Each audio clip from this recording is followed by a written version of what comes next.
આકડવા પાટીદારની વિનતી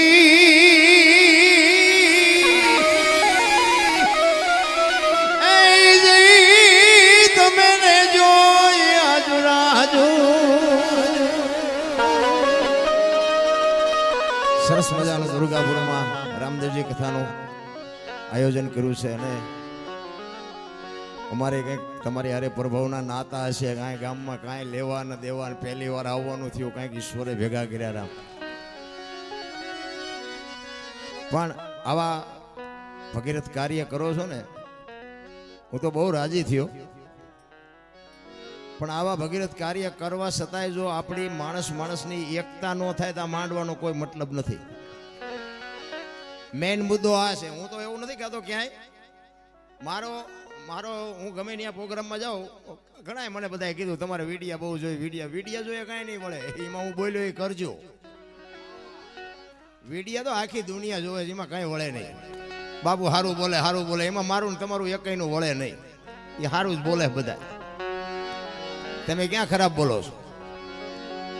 પણ એમાં જે છે ને એ એક મહાપુરુષોની વાતું છે, સદગુરુની કૃપાની વાતું છે. એક જ્યાં સુધી આપણી એકતા ન થાય ત્યાં સુધી બાપુ આ કથાઓ કરો, મંદિર બનાવો, કોઈ મતલબ જ નથી. એક થવાની જરૂર છે. હું ગમે ત્યાં પ્રોગ્રામમાં જાઉં ને હું મારી ભલામણ એક જ હોય છે કે કુટુંબ પરિવારમાં એકતા રાખો, હિન્દુ ધર્મમાં એકતા રાખો અને મા બાપની સેવા કરો અને વ્યસનથી થોડાક આઘા રહ્યો. આના જેવા હું કોઈને કહેતો નથી કથા બેહાડો ને મંદિર બાંધો ને એ તો બધું જેમ છે એમ છે, એ બધું બરોબર જ છે. બધે દુકાનો ખોલીને બેઠા છે. આપણે કોઈ દેતા હોય દેજો, હું ના નથી પાડતો.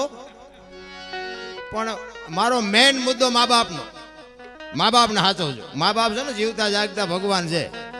મા બાપની આંતળી બાળ્યા પછી દુનિયામાં કરોડો રૂપિયાના તમે દાન કરો ને ક્યાંય જો ચોપડે ચડે તો તમારો ગુલામ થઈ જાવ, ક્યાંય ન બને રામ. મા અને બાપ વિધિના ચકડા ન ફરે તો બાપુ ભજન ગાવાનું બંધ કરી દો. વિધિના ચકડા ફેરવી નાખે. ઈશ્વર બાપુ એક તમે તમારી જનેતાને પગે લાગી અને આ દુનિયામાં જાઓ, આખી દુનિયામાં ક્યાંય પગે ન લાગવું પડે, આપણી ગેરંટી. ઠાકરના મંદિરમાં જાઓ અને મંદિરમાં પગે ન લાગો તો ઠાકર એમ ન કે આજા મને પગે ન લાગ્યો, એની માને પગે લાગીને આવ્યો. બાપુ જિંદગીમાં ક્યાંય નમવું ન પડે. આ મને આખી દુનિયા સાંભળે છે ને એ મારા મા બાપની સેવા જ કામ કરી. નગર આપણો ઇતિહાસ જેસલ કરતા ખરાબ છે. હા એ તો અહીંયા તમે અમને બોલાવો છો, બાકી અહીંયા અમને પૂછો. આ બધું લાઈવ હાલે છે ને અહીંયા અત્યારે ચેટલાય વાળું કર્યા વગરના બેઠા છે અને યાર ગાળ્યું દેતા છે. હા ક્યાં જ્યો છે, કેટલા માણા ભેગા કરીને બેઠો છે. આ હો ઉંદર મારીને મીની બેઠી, આને હું સાંભળવો હોય. કારણ કે મારો ઇતિહાસ મિત્રો ખરાબ છે. આપણે પગે લાગ્યા નથી કોઈને, આપણે મંદિરમાં 5-10 આપ્યા નથી, પણ મા બાપને જાળવ્યા એમાં આપણો મેળ પડી ગયો. આ મારા જાત અનુભવને એટલે હું ભાર દઈને એટલા માટે કહું છું. તમે ભલે ખાઓ પીઓ વાપરો મોજ કરો, જે કરતા હોય કરજો, પણ માને બાપને બાપુ છે ને હા જવાર એની પાસે અડધી કલાક બેસજો, એની વાતો સાંભળજો, એને કંઈક પૂછજો. તમે કંઈક કમાણા હોય ને તો એના પગમાં મૂકજો. બાપુ એને વાપરવાના ન હોય તો એમ કે બેટા તારી કમાણી તારે વાપરે, પણ બાપુ એની સાથી ફાટશે કે મારો દીકરો હજી મને પૂછ્યા વગર પાણી નથી પીતો. અરે જિંદગીમાં કોઈ દી મોળો દી ન ઉગે ભલામણ. 40 લાખની ગાડી લઈને નીકળે ને વાયેલી સીટમાં જોવો કૂતરો બેઠો લબરક કરતો. હવે આમાં માને બાપાને બેહાર્યા હોય તો અરે અમને સારું જોડું નથી જડ્યું, અમારો દીકરો કેવી ગાડીમાં ફેરવે, જિંદગીમાં કાંટો ન વાગે મારા રામ. પછી બાપુ દાણા જોરે કઈ મેળે નથી પડવાનો. અમારે ત્યાં નકરું જોર આવવાનું ચાલે. શું નડે ઓલા રોટલા વગીને વરાળું કાઢે ઈ નડે, બીજું હું નડે ભલામણા. માને બાપને હાજો દાણા બાણા જોર આવવા જ ન પડે ભલામણ. મારી કોઈ ભલામણ નથી. બસ માન બાપ છે ને ઈ. અને આ બધા સ્વર્ગની વાતો કરે છે ને આમ સ્વર્ગમાં સોનાના સિંહાસન ઉપર ઇન્દ્ર ભગવાન બેઠા છે, અહીંયા ઇન્દ્રની અપસરાયું નાચે છે ને અહીંયા ફુવારા છે ને ત્યાં કોક જી આવ્યું હોય તો કોને મારે પગ ચાલવા. આમ જ હાલે બધું ડીંગો ડીંગ કઈ છે નહીં. આ બેઠા સ્વર્ગ જેવું નથી લાગતું. સ્વર્ગ આથી બીજું આવડા પંખા આપણા ગઢ છે ફિલ્મમાં નથી પાડ્યા. બોલો હે આવા માંડવા પૈણા તેથી નથી મેળ પડ્યો. હવે આથી બીજું સ્વર્ગ ક્યાં ગોતવું છે? સ્વર્ગનો બાપ છે મારા રામ. એક તમને વાત કરું કે સતયુગમાં હરિશ્ચંદ્ર રાજાને બાપુ કાશીની બજારમાં બૈરું વેચવું પડ્યું. વિચાર તો કરો, હજી ક્યાં આપણે બૈરા વેચવાનો વારો આવ્યો? હે, અયોધ્યાની મહારાણી ને અયોધ્યાનો મહારાજ, એક ગુરુ મહારાજ નું દેણું ભરવા માટે સતયુગ હતો. મિત્રો વાત ઉપર ધ્યાન આપજો. આજ ડાયો માણા હોય તેનું દેણું આજ ભરી દે કોક. તેથી સતયુગમાં કોઈ ડાયો માણા જ નહીં હોય હરિશ્ચંદ્ર નું દેણું ભરે. પોતાના બૈરાની બાપુ હરરાજી કર્યો. લેવી છે કોઈને બાય, લેવી છે કોઈને બાય. અરે વેસી નાખી તો ઠીક છે, પણ બાપુ હારો માણા નો જડ્યો, એનો ગરાક બાપુ નો હારો જડ્યો. વિચાર કરજો, અયોધ્યાની મહારાણી અને હરિશ્ચંદ્ર જેવો રાજા બાપુ શમશાનમાં નોકરી કરવી પડે. સત્યની શું તાકાત હોઈ શકે? હમણાં ભાઈએ 4 પાઠનું ભજન કર્યું ને. ભજન બધાય કરે છે, પાઠે કરે છે. પાઠની પરંપરા શું છે? જાણ્યા વગરનું હું તો એમ કહું છું, દીવો ન કરશો, અગરબત્તી ન કરશો, કંઈક જાણો આ છે શું એમ. કોઈ મતલબ નથી. ઘરે બધાના ઘરે નાનું એવું મંદિર કે નાનો એવો ફોટો, બધા દીવાબત્તી રોજ કરતા હોય ને, ઘરે બધાને હોય જ, મારે છે. ચોખા ઘીના દીવા કરતો હોય, અગર પછી કૃષ્ણનો ફોટો હોય કે ઉમિયામાનો હોય કે નિષ્કલંકી ભગવાનનો, જેનો હોય નો, બધું એક જ છે. એ તો આપણે જુદું કર્યું અહીં આવીને, એટલે જ બધું ડખે ચડ્યું છે. એક રવા દીધું હોત તો લપ જ નહોતી. એ આપણે બધા દીવા ચોખા ઘી બાળીએ છીએ, અગરબત્તી કરી, પૈયા લાગીને બધું માગી, બધું બરોબર છે, ખોટું છે એવી મારી વાત નથી. પણ આખા ઘરના ને લગ્નમાં જવાનું થયું હોય તો ડેલાને તાળું મારો ઘાડું રાખો. તાળું જ મારે ને ભાઈ, સ્વાભાવિક છે. હું હોત તાળું મારું. ત્યાં 3 થી ચોખા ઘીના દીવા કર્યા હોય તો 2 દી ધ્યાન ન રાખે? શું તમારું શું કહેવાનું? અને જો એ ધ્યાન ન રાખે તો ચોખ્ખું ઘી બાળવું એના કરતા છોકરાને ખબર આપી લોટકા ન થાય. અને 80 વર્ષની મા બાપુ ઘરે હોય ને એમ કે તમે બધા લગ્નમાં જાઓ, ભલે ખાટલામાંથી ઊભી ન થઈ શકતી હોય તો બાપુ ડેલો વાહો તમે.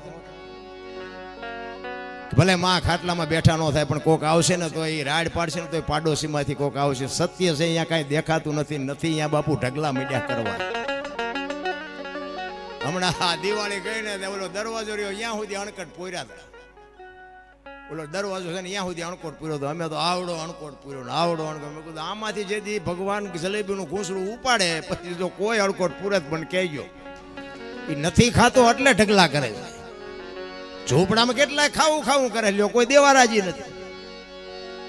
ને કે એના પેટમાં જાય તેના આશીર્વાદ ન નીકળે. અરે ઝૂંપડામાં બાપુ પાર્લેની ખબર નથી તો તમે કાજુ બદામ ખાઓ છો. અહીંયા પાર્લેનું પડીકું આપી આવો, લુગડા વગરના છોકરાઓ એના પેટમાં જાય ને પછી આશીર્વાદ નીકળે ને.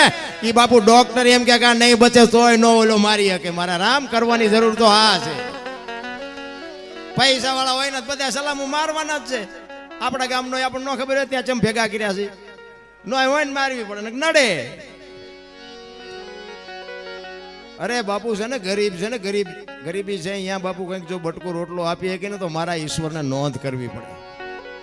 આ પાઠની પરંપરા છે ને, પેલા યુગમાં કે પ્રહલાદે કર્યો, પછી હરિશ્ચંદ્રે કર્યો, પછી ધર્મરાજાએ કર્યો, પછી બલિરાજાએ કર્યો. મને આમાં અમુક પ્રશ્ન ઊભા થાય. અને મને જો આ માર્ગે ચડાવ્યો હોય ને તો આ રામા પીરે જ ચડાવ્યો છે. આ રામા પીરનો જ પ્રતાપ છે કે તમે બધા હેઠે બેઠા હો, મને આ ઉપર ચડાવ્યો છે ને. ફરક નથી પડતો. અમુક નથી એમ કે હે ભગવાન એકાદો દીકરો દે, એકાદો દે. અમુક છે એમ કે એમને ન દીધો તો સારું હતું. આપણે એમ કે આ છોકરા હારા હોય સારું, ન કરતો હાથ પેઢીઓનું બોલાવે એવું હોય એમ નામ હારા નહીં.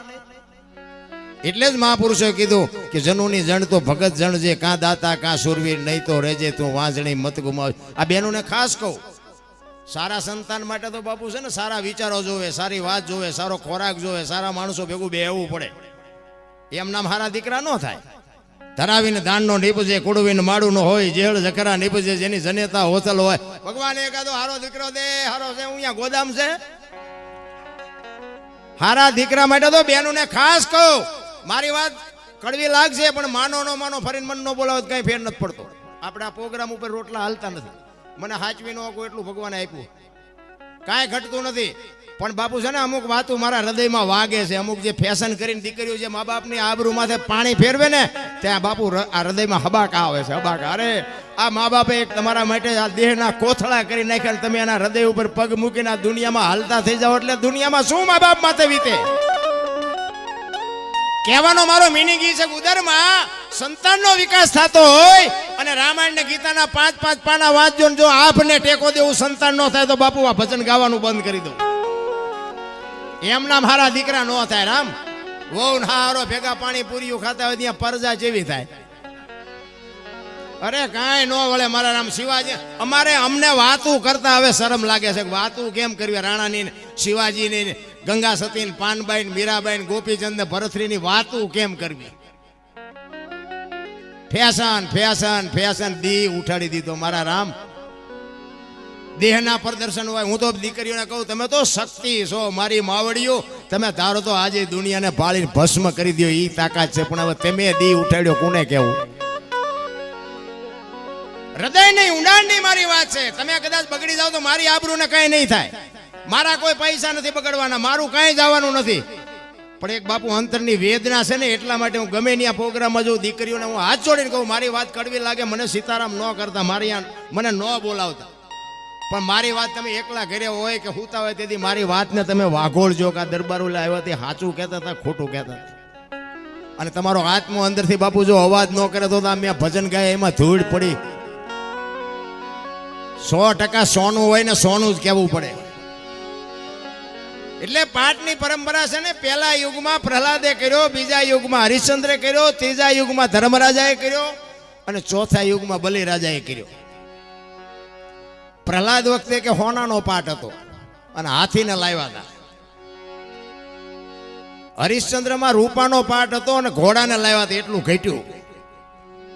જો આ ઘટતું આવે છે શેખુદી. ત્રીજા યુગમાં ધર્મરાજાને ત્રાંબાનો પાઠ હતો અને ગાય લાવ્યા. એનેથી ઘટ્યું. ચોથા યુગમાં બલિરાજાને માટીનો પાઠ કર્યો અને અજિયા કહેતા બકરી લઈ આવ્યા. અને બકરી કે બેઠી નથી થઈ એવું કહે છે. આ છે ને બધી સાંભળેલી વાત હોય. આ બધું હતું તેથી હું અહીંયા નહોતો. પાછા કોઈ હવે ફોન બોન ન કરતા. હા રામ વનમાં ગયા હતા એ આખી દુનિયા કહે છે એટલે કહું છું ભાઈ કે રામ ગયા હતા હું અહીંયા નહોતો. હા એટલે અને ફોન બોન કદાચ કરશો તો જવાબ દેવા હું બંધાણો નથી. આ તો આનંદ કરવા આવ્યો. આમાં હાસું હોય ખોટું હોય મારો રામ જાણે તમે બોલાયો છે ને હું બોલું છું. બસ આમાંથી લેવાય રાખવાનું ને બાકીનું ડિલેટ મારી દેવાનું. હા આમાં તો હાસું ખોટું બધું આવે. ચોથા યુગમાં બલિરાજા વખતે પ્રહલાદમાં કે 5 સીધ્યા, હરિશ્ચંદ્રમાં 7 સીધ્યા, ધર્મરાજામાં 9 સીધ્યા અને કે બલિરાજામાં 12 સીધ્યા ને 33 થયા. તો હું આટલા બધા બેઠા એમાં એક પ્રશ્ન કરું છું. મને પ્રશ્ન મૂંઝવે છે. બલિરાજામાં 12 સીધ્યા તો સીધા તો બકરી કેમ બેઠી ન થઈ? મારો પ્રશ્ન. એટલે મને આવડે છે ને હું તમને કોઈ સવાલ જવાબ કરું એવી મારી વાત નથી. મારી માંગ છે. 12 કે બલિરાજા વખતે 12 સીધ્યા હોય તો બકરી બેઠી કેમ ન થઈ? અને 9 સીધ્યા હોય તો 33 નો આંકડો ખોટો પડે તો સાચું શું? તો 5 હાથ ને 9 3 જ થાય. અને આ 12 ને ભેળવો તો 33 થાય. તો એ ભળી જાય તો બાપુ બકરી બેઠી થવી જોઈએ. બેઠી થઈ કેમ નહીં? બધું અટપટું છે રામ. 10 પાઠ 20 પાઠ 12 પોરો પાઠ દર્શનીય પાઠ. આ પાઠની પરંપરા ઘણી છે. નકરો શોખાન ઢગલો કરીને નાળિયેર મૂકીને દીવો કરીને કોઈ એમ નથી. પાઠની પરંપરા આખી બાપુ જુદી છે. મહાપુરુષ તો એમ કે છે ધરતી નહોતી, સૂર્ય નહોતો, ચંદ્ર નહોતો, આકાશ નહોતો, કઈ નહોતું તેથી પાઠ હતો.